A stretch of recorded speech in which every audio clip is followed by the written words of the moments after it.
என்னது டைம் இல்லையா? போன் பேச டைம் இல்ல, ஃபேமிலி டின்னர் டைம் இல்ல, ஷாப்பிங் டேட்டிங் மீட்டிங் எதுக்கும் டைம் இல்ல. Make time. Take that holiday. GT Holiday. GT Holidays, South India's #1 travel brand. Stalin சொல்லும் அந்த உதிரின்றது யாரு, உதிரி கட்சின்றது யார சொல்றாரு? அவர் நாம் தமிழர் கட்சி தான் உதிரி கட்சின்னு சொல்றாரா? கண்டிப்பா நாம் தமிழரை தான் சொல்றாரு. அப்ப உதிரி கட்சியா நாம் தமிழர்? இல்ல, உதயநிதி கூட கில்லிங் இன் சைலன்ஸ் தான் சார் பண்றாரு. உதயநிதி கூட சீமானுக்கு அவருக்கெல்லாம் நான் பதில் சொல்ல முடியாது. இப்ப சற்று முன் ஒரு பேட்டியில சொல்றாரு, இது பெரியார் மண் இல்ல, பெரியாரே மண்ணுன்னு சொல்றாரு சீமான் அப்படிங்கிறது. அவருக்கெல்லாம் என்னால பதில் சொல்ல முடியாது அப்படின்னு சீமான அவருமே அவர் தட்டி விட்டு தான் சரியான பதில். அடுத்த வருஷம் சீமான் சீஃப் மினிஸ்டர்னு மோடி வந்து சொல்லுவாரா சீஃப் மினிஸ்டர் வேட்பாளர்னு? நாம மோடிக்கும் சீமானுக்கும் என்ன சம்பந்தம்? ஒரு சம்பந்தமும் இல்லையே. இங்க திமுக வைக்கிற குற்றச்சாட்டை கொண்டு போய் நீங்க பொருத்தி இதுதான் நடக்கணும், இது நடக்கும் அப்படின்னு ஒரு ஸ்ட்ராட்டஜிஸ்ட், தமிழ்நாடு தெரிஞ்ச ஒரு ஸ்ட்ராட்டஜிஸ்ட் நீங்க இந்த மாதிரி ஒரு ஏன் சார் என்ன சார் இது தலைக்கும் வாளுக்கும் எப்படி சார் இது ஒட்டாது சார். இல்ல சார், சீமான் செந்தமிழன் சீமானாகவும் தமிழ் தேசிய அரசியலை பேசக்கூடிய ஒரு தலைவனாகவும் அவர் அதை முன்னெடுத்து பயணிக்கும் போது அவரை சங்கி சீமான் அடையாளமும் இந்துத்துவ அரசியலின் அடையாளமாகவும் நீங்க கொண்டு போய் அப்படி பொருத்தி பார்க்கறதே இங்கு மற்றவர்களுக்கு, அவருக்கு எதிரானவர்களுக்கு, அவருடைய எதிரிகளுக்கு நீங்க தீனி போட்டு உட்காந்துருக்கீங்க. விஜய் வந்த பிறகாக சீமானும் கொஞ்சம் ஜர்க்கா இருக்காரு. கொஞ்சம் அவருடைய அரசியல்ல நிறைய மாற்றங்கள் வந்ததுக்கு காரணம், அவர் பெரியாரை தொட்டதற்கான காரணங்கள் கூட விஜய் ஒரு காரணம், விஜயனுடைய கட்சி ஒரு காரணம். ஏன்னா அவர் வந்து கொள்கை தலைவர்னு சொல்லிட்டாரு, அதனாலதான் இந்த வாங்குறாரு அப்படின்றதையும் ஒரு பார்வையா வைக்கிறாங்க. இந்த பார்வையில தவறு இருக்கதான் நான் கருதல. இப்படி பாக்குறவங்க அப்ப ஜர்க் ஆகுறாரு சீமா. இப்படி பாக்குறவங்க விஜயை பார்த்து கொஞ்சம் ஒரு சின்ன உதறல் இருக்கா? என்டிஆர் மாதிரி பலத்தை நிரூபிக்கிறது தான் விஜய்க்கு நல்லது. பலம் நிரூபிக்காத விஜய எடப்பாடி பழனிசாமி கடைசியா போகும்போது அமித்ஷாவுக்கே வேப்பில அடிச்சவர். தம்பி, நீங்க பலம் நிரூபிக்கல, உங்களுக்கு நீங்க வெள்ளாளர் கம்யூனிட்டின்னு சொல்றாங்க, அதுக்கு 3 சீட்டு, நீங்க கிறிஸ்தவர் அது 3 சீட்டு, நீங்க பிரச்சாரம் பண்ணுவீங்க அதுக்கு 3 சீட்டு, உங்க ரசிகர் பலம் 3 சீட்டு, 12 சீட்டு நீங்க கண்ணியமா வாங்கிடுங்க தம்பின்னு எடப்பாடி பழனிசாமி 12 சீட்டு கொடுப்பாரு. ஆனா ரஜினிகாந்தோட அந்த ஆசி தான் சீமான இந்த அளவுக்கு உயர்த்திருக்கு. ரஜினிகாந்த போய் பார்த்ததுக்கும் இவங்க எல்லாம் தேர்தல்ல நிக்காம போனது அதுதான் என்ன சார் சம்பந்தம்? அதுதான் கோயின்சிடென்ட்ங்கிறது, அதுதான் கோயின்சிடென்ட்ங்கிறது, இதான் கடவுள் அருள்ங்கிறது. கண்ணாடியை திருப்பினா எப்படி ஜீவா ஆட்டோ ஓடுன்ற மாதிரி இருக்கு சார் நீங்க சொல்றது. அதன் தமிழர்களுக்கு வணக்கம். பல்வேறு துறைகளில் ஆக சிறந்த ஆளுமைகளை சந்தித்து நாம் நேர்காணல் எடுத்து வருகிறோம். அந்த வகையில் மீண்டும் நம்மோடு இணைந்திருக்கிறார் அரசியல் திறனாய்வாளர் திரு ரவீந்திரன் துரைசாமி அவர்கள். அவரிடம் கேட்பதற்கு நிறைய இருக்குன்னா வாருங்கள் அவரிடமே கேட்போம். வணக்கம் திரு ரவீந்திரன் துரைசாமி சார். வணக்கம் மதேஷ், எப்படி இருக்கீங்க? நல்லா இருக்கும் மதேஷ் சார். இன்றைக்கு நம்ம பேச இருக்கக்கூடிய மிக முக்கியமான ஒரு விவாதம், ஒரு ஆரோக்கியமான விவாதமாகவே இதை கொண்டு போகணும். நிறைய விஷயங்களை நீங்க சொல்லணும்னு நான் நினைக்கிறேன். ஒரு மறைமுகமாக சொல்லியிருக்கிறார் தமிழ்நாடு முதலமைச்சர் திரு ஸ்டாலின் அவர்கள். அதாவது எதிர்கட்சிகள்லாம் உதிரிகளை ஏவி விட்டு ஒரு மறைமுக யுத்தம் நடத்த பார்க்கிறார்கள், இதெல்லாம் இங்க செல்லுபடி ஆகாது அப்படின்றாரு. ஸ்டாலின் சொல்லும் அந்த உதிரின்றது யாரு, உதிரி கட்சின்றது யார சொல்றாரு? உங்களுடைய பார்வையில் யார சொல்றாரு? ஆனால் அவர் நாம் தமிழர் கட்சியை குறிப்பிட்டு உதிரி கட்சியா தான் அவர் பாக்குற மாதிரி தெரிகிறது. அவர் நாம் தமிழர் கட்சி தான் உதிரி கட்சின்னு சொல்றாரா? கண்டிப்பா நாம் தமிழரை தான் சொல்றாரு. அப்ப உதிரி கட்சியா நாம் தமிழர்? ஸ்டாலின் வர்சஸ் அதர்ஸ்ல 3வது இடத்துல இருக்கக்கூடிய கட்சி. இன்னும் சொல்ல போனா நாம் தமிழர் 6.8% எடுத்ததுனால தான் ஸ்டாலினே ஆட்சியில இருக்கிறார். நாம் தமிழர் எடுத்த 6.8% எடப்பாடி பழனிசாமி தலைமையை ஏற்றுக்கொள்ள முடியாத அதிமுக வாக்காளர்கள் தான். இல்ல, ஸ்டாலின் ஆட்சியில் இருக்க காரணமே சீமானுன்ற மாதிரி நீங்க அந்த புள்ளியில கொண்டு வந்து அந்த ஓட்டு தான் காரணம். அப்படி சொல்ல வரல. சீமான் அவருக்கு அரசியலை பண்றாரு, அவர் வளர்றாரு. யார் சீஃப் மினிஸ்டர் இருந்தா அவருக்கு என்ன, யார் தோத்து போனா அவருக்கு என்ன, அவர் தான் வளரணும்னு பாக்குறாரு. பாசிட்டிவான ஆளு, அதுதான் சொல்றாரு. வேலுப்பிள்ளை பிரபாரன் வாழுங்கிறதான் என் கொள்கைன்னு போறாரு. பட் அவர் எடுத்த 6.8 தான் ஸ்டாலின் ஆட்சியில் அமர்றதுக்கு காரணம். அந்த 6.8 வந்து ஜெயலலிதா 40ல் இருந்து தான் சீமானுக்கு வந்திருக்குது. அதுல 33 தான் எடப்பாடி எடுத்திருக்கிறார். எடப்பாடியும் பன்னீர்செல்வமும் சேர்ந்து எடுத்திருக்காங்கன்னு சொல்லும் போது அந்த கட்டத்துல அந்த ஜெயலலிதா உயிரோடு இருந்து இந்த ப்ராசஸ் நடக்கலன்னா ஜெயலலிதா தான் அந்த இதை பிடிச்சிருப்பாங்க. ஏன் சசிகலா இருந்தா கூட சசிகலா தான் அன்னைக்கு பிடிச்சிருப்பாப்புல. மோடி எங்களோட கருத்தின் நியாயத்தை உணர்ந்து கிராக் டவுன் பண்ணாரு. சரி, சசிகலா தான் செய்ய மாட்டு இருந்துட்டு இருப்பாங்க. ஏன்னா சசிகலா நடராஜன் அந்த தரப்புன்னா சீமான் வந்து ஒரு முள்ளிவாய்க்கால் முற்றத்துக்கு இது 5 லட்சம் ரூபா என்கிட்ட பணம் இல்லை, நடராஜன் தான் கொடுத்து அதை நடராஜன் பணத்தை கொடுத்து முள்ளிவாய்க்கால் முற்றத்துக்கு டொனேஷனாக கொடுத்தாரு சீமான்னு நடராஜன் சசிகலா இவங்களுக்கெல்லாம் சிறைச்சாலையில் சசிகலாவை கொல்ல சதின்னு சொன்ன சீமான்லாம் வேண்டியவர். நம்ம 2 பிரைம் மினிஸ்டர் கமாண்ட் பண்ண காமராஜ் படத்தை வைக்கலையா, முள்ளிவாய்க்கால் முற்றம் தமிழை அடித்து காட்டுறோம், எங்களுக்கு கிடைச்சார் மோடி அடித்து காட்டணும், அது வேற விஷயம். ஸோ இந்த இடத்துக்குள்ள சீமான் டிரான்ஸ்ஃபர்மேஷனில் எடப்பாடி தலைமையை ஏற்றுக்கொள்ளாத ஓட்டு 6.8% சீமான் எடுத்தது தான் ஸ்டாலின் ஆட்சிக்கே வர்றது காரணம். ஆனா மற்றவர்கள் ஏவி விடக்கூடிய கட்சியா தான் நாம் தமிழர் கட்சியை பாக்குறாரு போலே ஐயா ஸ்டாலின் அவர்கள். மற்றவர்கள்லாம் யார் ஏவி விடுறாங்க? எதிர்கட்சிகள் எல்லாம் ஏவி விடுறவங்க. யாரு? எடப்பாடி ஏவி விட்டு அவருக்கே வாய்ப்பு இல்லாம 21 பண்ணதுக்காக ஒருத்தர் ஏவி விடுவாங்க. ஸ்டாலின் ஏவி விடல. தமிழ்நாடு ஸ்டாலின் வர்சஸ் அதர்ஸ்ன்னு நீங்க சொல்றீங்க, தமிழ்நாட்டு அரசியல். அப்படி இருக்கும்போது திரு ஸ்டாலின் அவர்களுடைய கணிப்புகளும் அவருடைய பார்வையும் இப்படிதான் இருக்கு. சீமானை பற்றியான ஸ்டாலினின் மதிப்பீடே இவ்வளவுதான் இருக்கு போல தெரியுது. கண்டிப்பா ஸ்டாலின் இதை செய்யறது தான் அவருக்கு கரெக்ட். அவருக்கு எது லாபமோ அதைத்தான் அவர் பண்ணுவார். சீமான சிறிய சக்தியா காட்டுறது தான் இன்னைக்கு போலிங் நடக்கும் போது உள்ள அந்த களத்துக்கு அவருக்கு திராவிட இயக்கம் இன்னும் அதிமுக ஓட்டுக்களை அவர் எடுக்கிறதுக்கும் அவருக்கு அது உதவும். ஸோ அவருக்கு அரசியலை பண்றாரு. அது 100% உண்மையானு கேட்டா இல்ல, சீமான் 6.8 எடுத்ததுனால தான் ஸ்டாலினுக்கு இன்னைக்கு ஆட்சியில இருக்காருங்கிறதான் 100க்கு 100 உண்மை. இல்ல, அடுத்த லெவல் அங்கீகாரம் எல்லாம் வாங்கியாச்சு. இன்னைக்கு தேர்தல் ஆணையம் அங்கீகாரம் பெற்ற ஒரு கட்சியா நாம் தமிழர் மாறின பிறகும் திரு ஸ்டாலின் அவர்களுடைய மதிப்பீடு அதை ஒரு உதிரி, ஒரு சபார்டினேட், ஒரு மற்றவர்களுக்காக வேலை சபார்டினேட் இல்ல, அவர் பிரின்சிபல், தனியா நிற்கக்கூடிய பிரின்சிபல் போல்ஸ். மறைமுகமா அவர் சொல்ற வார்த்தை அதுதான் புரிதலை ஏற்படுத்துது. அவர் தான் சொல்றாரு மற்றவர்கள்லாம் ஏவி இல்ல, அது போய் ஸ்டாலின் சொல்றது போய். எடப்பாடி எடப்பாடி சீமான களத்துக்குள்ள வராம 2021 பார்த்திருப்பாருன்னா ஸ்டாலின் ஆட்சி இல்ல. இல்ல, உதிரின்னு சொல்ற வார்த்தை அது பொருத்தமற்ற வார்த்தையா, இல்ல அவருடைய பார்வையில அது அப்படி சொல்றாரு, நிலை நிறுத்துறாரு? அவர் சீமான கில்லிங் இன் சைலன்ஸ் தான் பண்றாரு. சீமான ரெகனைஸ் பண்ணி பேசுறது அவருக்கு நஷ்டம்னு அவர் நினைக்கலாம். அண்ணாமலை ரெகனைஸ் பண்ணி பேசுறது கிறிஸ்டியன் முஸ்லீம் கன்சால்டேஷன் 13+5 18% வாக்கு வரும். அதனாலதான் அண்ணாமலையை ரெகனைஸ் பண்ணாம எடப்பாடி சிவன்மலை, ஏழுமலை, சென்னிமலைன்னு அண்ணாமலையை சினப் பண்ணி பேசும்போது அன்னைக்கு திருச்சி கூட்டத்துல உடனே அண்ணாமலையை பற்றி அண்ணாமலைன்னு பேர் சொல்லி ஸ்டாலின் அண்ணாமலை ரெகனைஸ் பண்ணி பேசினாரு. சோ ரெகனைஸ் பண்ணி விமர்சிச்சாரு. ரெகனைஸ் பண்ணி விமர்சிச்சதுல ஸ்டாலினுக்கு கிறிஸ்டியன் முஸ்லீம் ஓட்டு பாதிப்பு, கிறிஸ்டியன் முஸ்லீம் ஓட்டு லாபம் ஸ்டாலினுக்கு இருக்கு.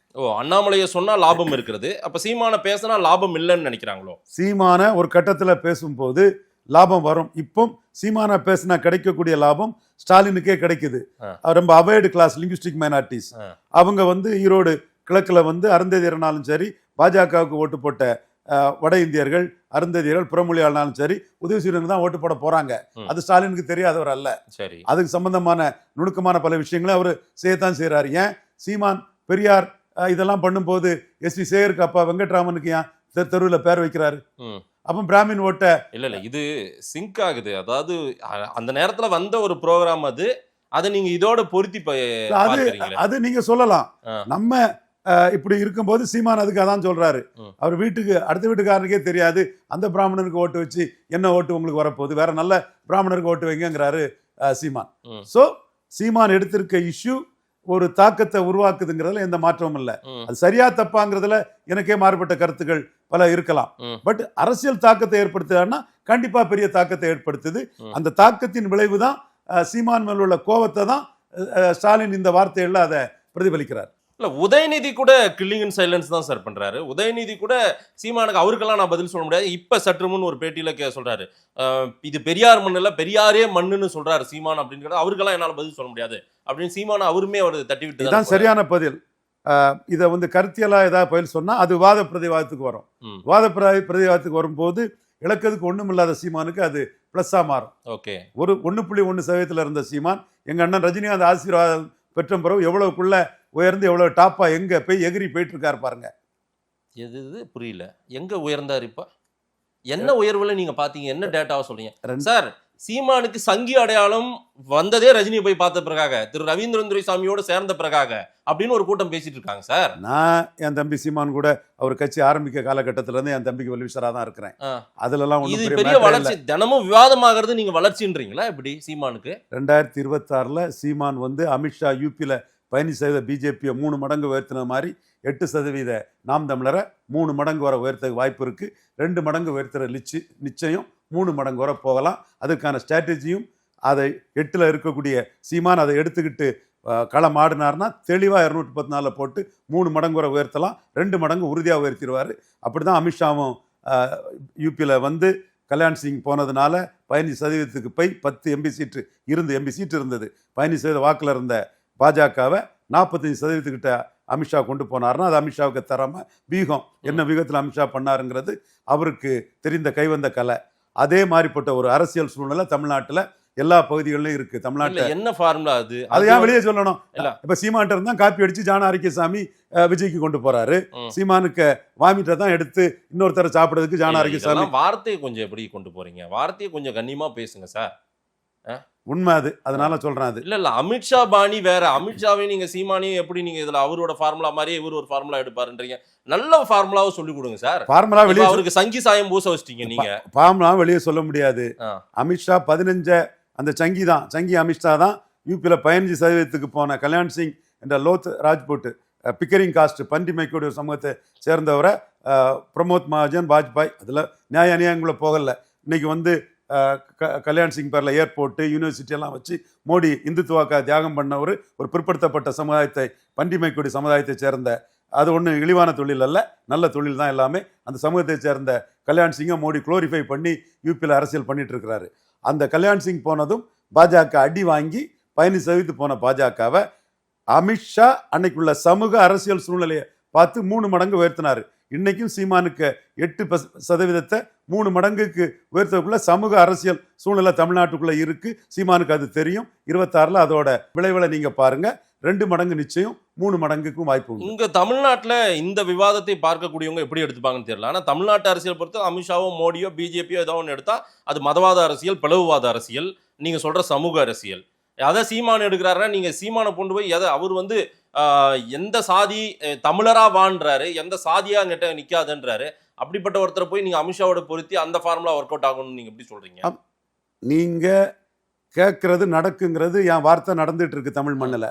சீமான் 8% வருவார் நான் மட்டும்தான் சொன்னேன். சரி, ஐயா மதிப்புக்குரிய சுமன் ஸ்ரீராமன் இன்னைக்கு இஷ்யூ பேஸ்டா சீமான் ஆதரிக்கிறாரு. ஆனா ஐயாவே வந்து 2% தான் சொன்னாரு. தம்பி குபேந்திரன் 4% தான் சொன்னாரு. ஏன் ஜான ஆரோக்கியசாமி கூட சீமான் கூட இருந்துகிட்டே குறையும் தான் சொல்லிட்டு இருந்தாரு.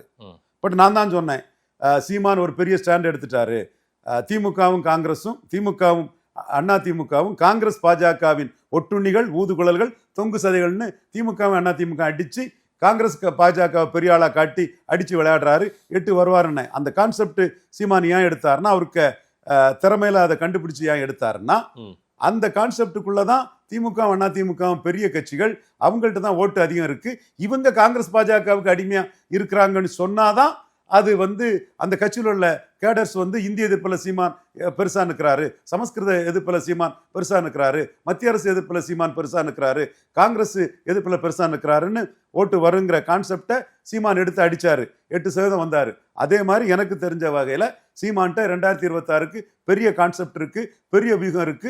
8-24 ஆக்கக்கூடிய அளவுக்குள்ள வீகம் இருக்கு. அமித்ஷா சென்றிக்கான ஒரு வீகம் தான் அதுங்கிறது தான் எனக்கு தெரியறதுனால சீமான்கிட்ட பேசி அவருக்கு வீகத்தை புரிஞ்சுக்கிட்டதுனால லீக் பண்ற அவ்வளவுதான். முழுக்க லீக் பண்ணா இதை காப்பி அடிக்கிறதுக்கே ஒரு கோஷ்டி வந்துருவேன். அது நம்ம விட முடியாது. அதுக்கு என்ன சார் அலைன்ஸ் ஃபார்முலா மாதிரியா சார் ஏதாவது?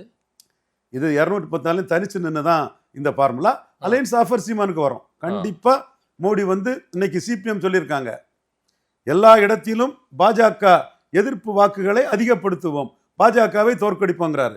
அருணன் நண்பர் அவரு இந்த ஸ்ட்ராட்டஜி சிபிஎம் ஸ்ட்ராட்டஜியை ஊடகங்களில் பேசக்கூடிய ஒரு அருணன் தான். பட் நம்மளும் சிபிஎம்க்கு அந்த கருத்துல இருந்து எடுத்து நம்ம என்ன பண்றோம், எல்லா இடத்திலும் பாஜக எதிர்ப்பை டைலூட் பண்றோம். நாம வந்து ஐஎன்எல்டிக்கு ஹரியானாவில் மோடி 29 சீட்டு கொடுக்கணும், அலையன்ஸுக்குள்ள தூக்கி போடணும்னு இன்னைக்கே சொல்றோம். ஜாட் ஆங்கரை குறைக்கணும்னு சொல்றோம். மகாராஷ்டிராவில் பிரகாஷ் அம்பேத்கருக்கு பேரன் வாக்கெடுத்தாங்க. அவரை வந்து அதிகாரம் கொடுக்காம அவரை காலி பண்ண நினைச்சாங்க காங்கிரஸும் சரத்பவாரும். அவர் ஓட்டு எடுத்திருக்காரு. அவரை மிகப்பெரிய ஸ்வீப் பண்ணாலும் 29க்கு உள்ள எடுத்து போடணும் நம்ம சொல்றோம். அந்த வகையில நிதிஷ்குமார் மாதிரி மாயாவதியை சப்போர்ட் பண்ண மாதிரி சீமான தமிழ்நாடு சீஃப் மினிஸ்டருங்க அளவுக்கு மோடியை வந்து உங்கள் சீஃப் மினிஸ்டர் சீமானுன்னு சொல்லி இன்னும் பல இதுகள் அதுக்குள்ள இருக்குது. அதை மோடி செய்யணும்னு நம்ம சொல்றோம். காரணம் மோடிக்காக இந்திய அளவில் நம்ம திங்க் பண்றோம். எப்ப நடக்குது இதெல்லாம்? 2029க்காக 26ல மோடி நடத்தணும்னு நம்ம கருத்தை பிஎம்ஓல சொல்லியிருக்கோம். சார் அடுத்த வருஷம் சீமான் சீஃப் மினிஸ்டர்னு மோடி வந்து சொல்லுவாரா சீஃப் மினிஸ்டர் வேட்பாளர்னு? நாம மோடிக்கும் சீமானுக்கும் என்ன சம்பந்தம்? ஒரு சம்பந்தமும் இல்லையே. இங்க திமுக வைக்கிற குற்றச்சாட்டை கொண்டு போய் நீங்க பொருத்தி இதுதான் நடக்கணும், இது நடக்கும் அப்படின்னு ஒரு ஸ்ட்ராட்டஜிஸ்ட், தமிழ்நாடு தெரிஞ்ச ஒரு ஸ்ட்ராட்டஜிஸ்ட் நீங்க இந்த மாதிரி ஒரு ஏன் சார் என்ன சார் இது தலைக்கும் வாளுக்கும் எப்படி சார் இது ஒட்டாது சார். சீமான் 214 நின்னா 8 24 ஆக்க முடியும், 16 உறுதியா ஆக்க முடியும். அதற்கான சமூக அவருக்கு அந்த மாதிரி ஒரு ஜம்ப் வேணான்னு தான் அவர் கூட்டணி கூட போகாம இருக்காரு. அது அவர் முடிவு. அது அவர் எம்எல்ஏ 3 எம்எல்ஏ போய் ஒன்னும் பண்ண தேவையில்லை, நாங்க வந்து இந்த சிஸ்டத்தையே மாத்த வந்தோம், ஒட்டுமொத்த பில்டிங்கும் உடைச்சிட்டு புது பில்டிங் கட்ட வந்தவங்கன்றாரு. அது அவர் அதுல தான் நிற்கிறாரு. அவருக்கு தெரியும், he knows things very well. அதனாலதான் அவர் இன்னைக்கு விக்கிரவாண்டியில செய்த தவிர ஈரோடு கிழக்கில் செய்யல. எடப்பாடியெல்லாம் ஒரு ஆளான்னு கேட்டுதான் அண்ணாமலை 29% வாக்க என்டிஏக்கு ஹீரோவா நின்று விக்கிரவாண்டியில் எடுத்து கொடுத்தாரு. அதே மாதிரி தான் எடப்பாடியெல்லாம் ஒரு ஆளா அதிமுக அமைச்சர்கள் என் கைது இல்லை, கொடநாடு கொலை வழக்கு ஏன் ஸ்டாலின் நடவடிக்கை எடுக்கல, பொள்ளாச்சி இதுக்கு வந்து இன்னும் ஸ்டாலின் நடவடிக்கை எடுக்கலன்னு எடப்பாடி அடிச்சு தான் களத்துக்குள்ள நிற்கிறாரு. அதிமுக ஓட்டுன்னு நிற்கல, வர்ற ஓட்டு ஏன் ஓட்டுன்னு நிற்கிறாரு. அந்த இடத்துக்குள்ள அவர் அரசியல்ல இல்லாத அஜித்துக்கு ஒரு முக்கியத்துவம் அந்த நாம் தமிழர் கொடுக்குறாங்க. அஜித் அண்ணா பைக்கு, சீமான் சின்ன மைக்குன்னு அஜித்துக்கு ஒரு முக்கியத்துவம் கொடுக்குறாங்க. நம்ம தம்பி சிவகார்த்தியன், அவருக்கு வந்து சிவகார்த்தியனை பற்றி அவங்க பேசுகிறாங்க. சீமானே தன் பேச்சில் சிவகார்த்தியனுக்குள்ள ரசிகர் வலிமை, மக்கள் வலிமை வந்து ஒரு குட்வில்லாக வரட்டுன்னு பேசுகிறாங்க. மற்றபடி அரசியல் கட்சிகள் பாஜகவுக்கு முக்கியத்துவம் கொடுக்கல, என்டிஏ கட்சிகளுக்கு முக்கியத்துவம் கொடுக்கல, அதிமுகவுக்கு முக்கியத்துவம் கொடுக்கல. என்ன நம்பி எனக்கு வரக்கூடிய ஓட்டுன்னு சீமான் களத்துக்குள்ள தெளிவாக நிற்கிறாரு. அரசியலுக்கு லெட்டர் பேட கட்சியாக இருந்து அரசியல் களத்துக்குள்ள வரப்படக்கூடிய விஜயும் ஒரு பொருட்டா நினைக்கல. இது ஜான ஆரோக்கியசாமி புண்ணியத்தில் விக்கிரவாண்டியில் விஜய் ஒரு பொருட்டா நினைச்சு ஒன்றும் தேரலைங்கிற போது சீமானுக்கு வந்து நம்மளை நம்பி நம்ம லீடர்ஷிப்ல நமக்காக வரக்கூடிய ஓட்டு தான் நம்ம ஹீரோவா நின்று 4 பேரையும் திமுக, அதிமுக, காங்கிரஸ், பாஜக எல்லாரும் ஏற்று நின்னாதான் நம்மளை ஹீரோவை பார்த்து மக்களுக்கு ஓட்டு போடுவான்னு இது ஈரோடு கிழக்கில் நிற்கிறதுல 214 தொகுதியிலையும் தமிழக மக்கள் சீமான் பெரிய ஹீரோ, பெரிய கூட்டணி பலத்தோட ஆளுங்கட்சி அதிகார பலத்தோடு இருக்கக்கூடிய ஸ்டாலினை எதிர்த்து களத்துக்குள்ள நிற்கிறாப்புல எடப்பாடி பழனிசாமி டெபாசிட் இழந்து போகணும்னு போயிட்டாரு. உள்ளாட்சி தேர்தலில் உங்கள்கிட்ட தான் சொன்னேன், அண்ணாமலை 3வது வருவார், அண்ணாமலை சாதிப்பார், சீமான் இல்லைன்னு உங்கள்கிட்ட தான் சொன்னேன். இப்பவும் அது ரெக்கார்டு இருக்குது. அப்படி சாதிச்ச அண்ணாமலை, விக்கிரவாண்டியில் ஹீரோவா நின்று சாதிச்ச அண்ணாமலை, தென் மக்களவை தேர்தலில் பிரைம் மினிஸ்டர் கேண்டிடேட் இருந்தார். கேண்டிடேட் இல்லாமலே சீமான் எடுத்தது பெரிய விஷயம். அதைத்தான் மோடி பிஎம்ஓவில் பார்க்குறாரு.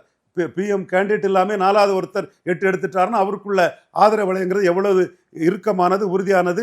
அந்த சோசியல் செக்ஷன்லாம் கன்சால்டேட் ஆகும் நிதிஷ்குமார் மாதிரின்னு மோடி கணக்கு போடுறாரு. அந்த இல்ல மோடி கணக்கு தமிழ்நாட்டில் சொல்லுங்க. சரி சொல்லுங்க. உங்ககிட்டே சொன்னது மாதிரி சாதிச்ச அண்ணாமலை இன்னைக்கு ஈரோடு கிழக்கில் களத்துக்குள்ள வராதது நீங்களே என்கிட்ட கேட்டீங்க. அதுக்கெல்லாம் அண்ணாமலை, இதுக்கெல்லாம் என்டிஏவான்னு கேட்டீங்க, ஞாபகம் இருக்கா? சரி, அண்ணாமலை தான் பொறுப்பு. அந்த சாதனைக்கு அண்ணாமலை பொறுப்புன்னா ஈரோடு களத்தில் வராத வேதனைக்கும் அண்ணாமலை தான் பொறுப்பு. இது என்டிஏ ஓட்டுல நாளைக்கு தனிச்சு சீமான் நிற்கும் போது ஒரு பகுதியை சீமான் எடுத்துட்டு போறதுக்குள்ள வாய்ப்பை சீமானுக்கு வந்து என்டிஏல உள்ள குழப்பவாதி தலைவர்கள் கொடுத்துருக்காங்க. அதே மாதிரி எடப்பாடி பழனிசாமி டெபாசிட் இழந்து போகும் என்ன ஓடுனதும் சீமானுக்கு ஒரு வாய்ப்பை கொடுத்துருக்காங்க. இது சீமானுக்கு மட்டுமில்ல, ஸ்டாலினுக்கும் பெரிய வாய்ப்பு. என்ன வாய்ப்பு? விக்கிரவாண்டியில் நான் வன்னியர்ஸ் எல்லாம் ஸ்டாலின் கன்சால்டேட் ஆயிருக்கான். ஈரோடு கிழக்குல நான் வெள்ளாள கொண்டெல்லாம் ஸ்டாலின் கன்சால்டேட் ஆகிறான். அது விக்கிரவாண்டியோட மட்டும் நிற்காது. 60 தொகுதியில இதே மன ஓட்டத்துல தான் வட தமிழகத்துல இருக்கும். 60-70 தொகுதியில ஸ்டாலினுக்கு பெரிய லாபம்.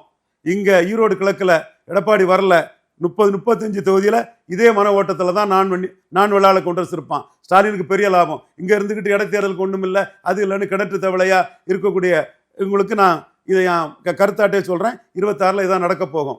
அப்படி இருக்கும்போது இன்னைக்கு 63% வாக்கு வந்து விக்கிரவாண்டியில ஸ்டாலின் எடுத்திருக்கிறாருன்னா சட்டமன்ற தேர்தல் ஜெனரலை வந்து 63 எடுக்க மாட்டாரு, ஒரு 50 எடுப்பாரு.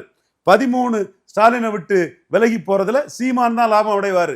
அவன் என்ன நினைப்பான்னா, ராமதாஸை கண்டு எடப்பாடி ஓடிட்டாரு, ராமதாஸை கண்டு ஜான ஆரோக்கியசாமி தன்னோட சேவலை சண்டைக்கே விடாம ஓடிட்டாரு.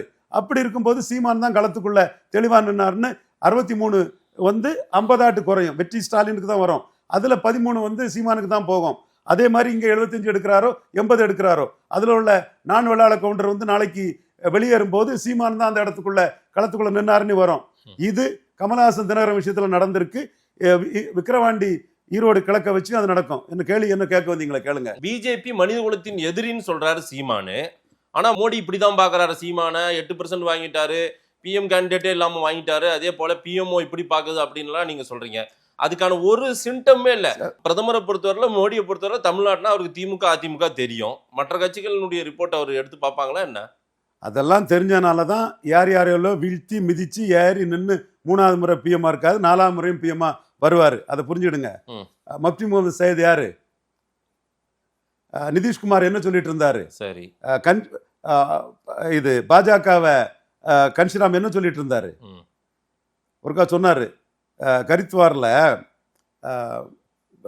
பிஎஸ்பி கேண்டிடேட் வந்து காங்கிரஸ் கேண்டிடேட்ட 20,000 ஓட்டில் தோக்காரு. கரித்வார்னா இப்போ நம்ம பிரேக்கியா இந்த இதெல்லாம் நடக்குது இல்ல, கங்கை இந்த கும்பமேளா அந்த இடத்துல கேட்குறாரு, see what is the votes of BJP where every Hindu comes for a holy dip in Ganges, just 15,000 votes. அப்போ அவர் என்ன சொல்றாரு, நாங்க ஜெயித்துறோம்னு பாஜகவோட அப்பர் காஸ்ட் ஓட்டெல்லாம் காங்கிரஸுக்கு போட்டு காங்கிரஸை ஹரித்வார் ரிசர்வ் தொகுதியில் ஜெயிக்க வச்சிருக்காருன்னு கன்ஷிராம் சொன்னாரு. பாஜக அந்த அடி அடிச்சாரு. ஒரு கட்டத்தில் வரும்போது அவர் வந்து ஷெட்யூல் காஸ்ட் ஓட்டை கன்சால்டேட் பண்ணி வச்சிருந்தாரு.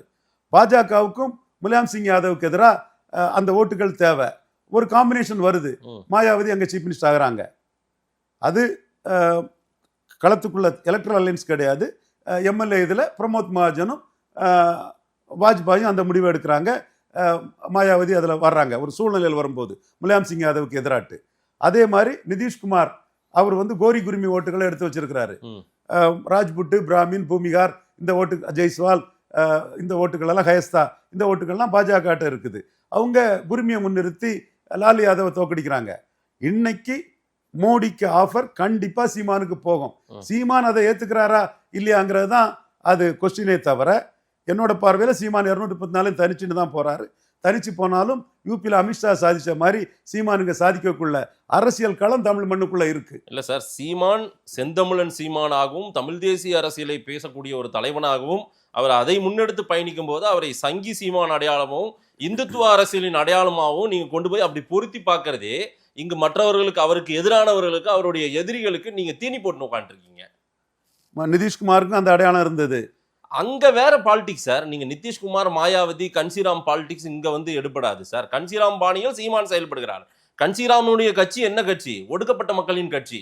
சரிங்களா? சீமானும் எளிய மக்களுக்காக, ஒரு ஒரு ஒடுக்கப்பட்ட மக்களுக்காக அரசியல் பண்ணக்கூடியவர். அவர் வந்து சமுதாயம் பார்த்து அரசியல் பண்ணாதவர். அவரை கொண்டு போய் நீங்க சங்கி சீமானாகவும் இந்துத்துவ சீமானாகவும் மற்றவர்கள் என்ன குற்றச்சாட்டு வைக்கிறாங்களோ அதுக்கு நீங்க தீனி போட்டு உட்காந்துருக்கீங்களேன்னு நான் சொல்றேன். மதேஷ் தம்பி, சீமான் தான் முடிவு எடுக்கணும். அவர் எல்லாம் போக மாட்டார் சார். அதுக்கிட்ட ஓகே எல்லாம் தெரிஞ்ச தலைவர் அவரு. அவருக்கு இருக்கக்கூடிய ஆப்ஷன்ஸை நான் சொல்றேன். அவர் 234 தனிச்சு போட்டிட்டாலும் அமித்ஷா யூபியில் சாதிச்ச மாதிரி 8-24 ஆக்கக்கூடிய அளவுக்கு வாய்ப்பு உண்டு. கண்டிப்பா 16க்கு அதிகம் தான் அது வரும். ஏன்னா நான் சொல்லிட்டேன் ஏற்கனவே 8 வரும்னு சொன்னது நான் தான். எனக்கு என்ன சூழ்நிலை வரும்னு எனக்கு தெரியுது. இதையும் தாண்டி மோடி கிட்ட இருந்து ஒரு ஆஃபர் வருங்கிறது தான் நான் சொல்றேன். அந்த ஆஃபரை அக்செப்ட் பண்றதும் பண்ணாததும் சீமானுக்கு விருப்பங்கிறதும் உங்க கருத்தை நான் மதிக்கிறேன் மாதேஷ். இல்ல சார், அவரு இந்த ரூட்ல போனா இந்நேரம் வந்து டெப்டி சீஃப் மினிஸ்டர் ஆகிறதுக்கோ அல்லது 4 அமைச்சர்கள் அவருடைய கட்சியில உட்கார வைக்கிறதுக்கோ நிறைய வாய்ப்பு இருக்கு அலைன்ஸ் விஷயத்துல.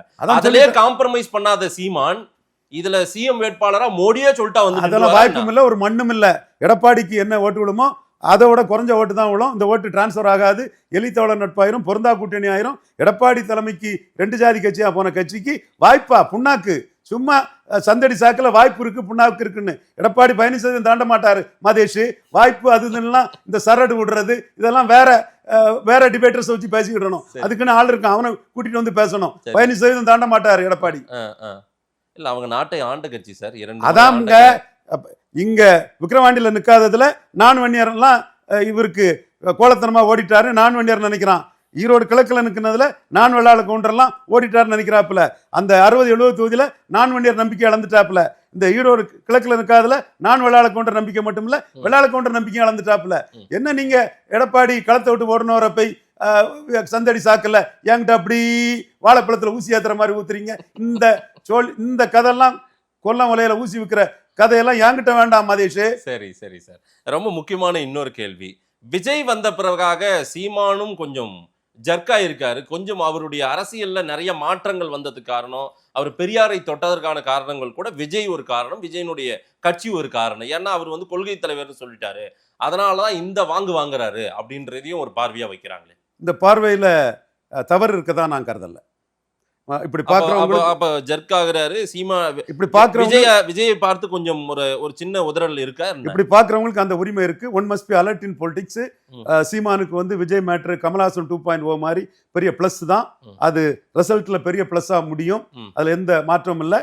இன்கேஸ் ஜான் ஆரோக்கியசாமி வந்து கடைசியில விஜய சீமான் சீஃப் மினிஸ்டர் பிரச்சாரம் பண்ணது கூட ஜோசப் விஜய ஜான் ஆரோக்கியசாமி ஜோசப் விஜய நாளைக்கு கொண்டு வரதுக்கும் ஒரு வாய்ப்புகள் வரலாம். பட் அரசியல நாளைக்கு என்ன நடக்குன்னு சொல்றதுக்கு முன்னாடி நீங்க சொல்லக்கூடிய இந்த கருத்துல நியாயம் இருக்குன்னு நான் ஒத்துக்கிறேன். நான் சொல்ல வெளிய மக்கள் ஓகே, நீங்க மக்கள் சொல்றதை என்கிட்ட கேள்வி கேட்கல, நியாயம் இருக்குன்னு ஒத்துக்கிறேன். ஏன்னா 2-3 இஷ்யூ இலவசங்கள்ல திமுகவும் அண்ணா திமுக அடிச்சு சீமான் நிற்கிறாரு.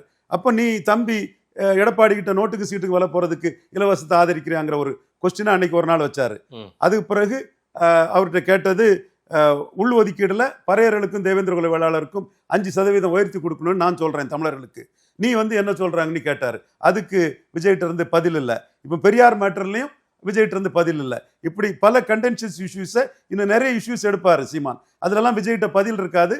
அது இந்த அருந்ததியர் மேட்டர்ல விஜய்க்கு வந்து ஜனநாயகன் இந்த படம் மடிகாஸ் பார்க்கணும், கர்நாடகாவில் மடிகாஸ் பார்க்கணும், தெலுங்கானா ஆந்திராவில் அவர் எப்படி பறையர் தேவேந்திரர்கள் இடஒதுக்கீட்டு 5% உயர்த்தி கொடுக்கணும்னு பேச வருவார். ஸோ இதுலெல்லாம் சீமான் லாக் பண்றாரு.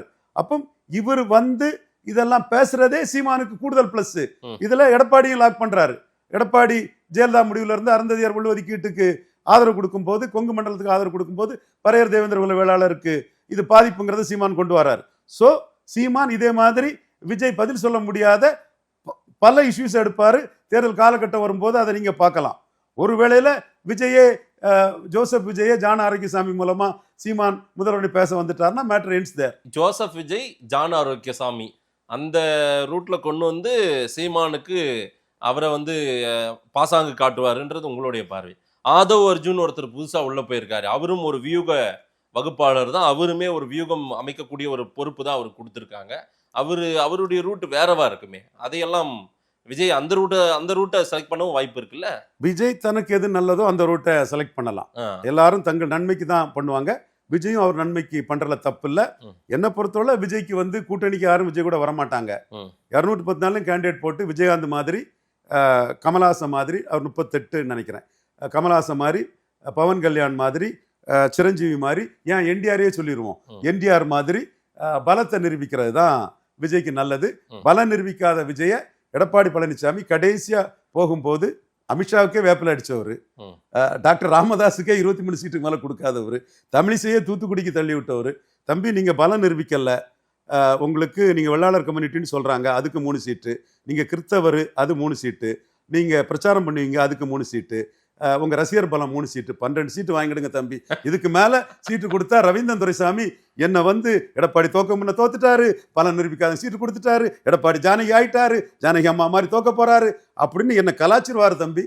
12 சீட்டு நீங்க கண்ணியமா வாங்கிடுங்க தம்பின்னு எடப்பாடி பழனிசாமி 12 சீட்டு கொடுப்பாரு. நீங்க 12 சீட்டு இந்த 4 ஆஸ்பெக்டுக்கும் பலம் நிரூபிக்காத விஜய் வாங்க தயாருன்னா நீங்க தயாரா இருங்க, அல்லது ஆதவ் அர்ஜுனா முயற்சியில 214 கேண்டிடேட் தயார் பண்ணுங்க.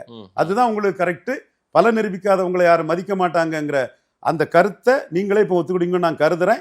ஏன்னா நீங்க பலரையும் பார்த்துட்டீங்க, பல விஷயங்களும் தெரிஞ்சிட்டீங்க, அரசியல் அனுபவம் உள்ளவர், மற்ற ஆங்கரோட உங்களுக்கு வந்து பல டிபேட்டர்ஸ் எடுத்த ஒரு தன்மை அந்த வெப் உலகிலே நீங்க வந்து ஆங்கர்ஸ்ல, நீங்க வெப் உலகில் ஆங்கர்ஸ்ல முக்கியமா இருக்கிறீங்க.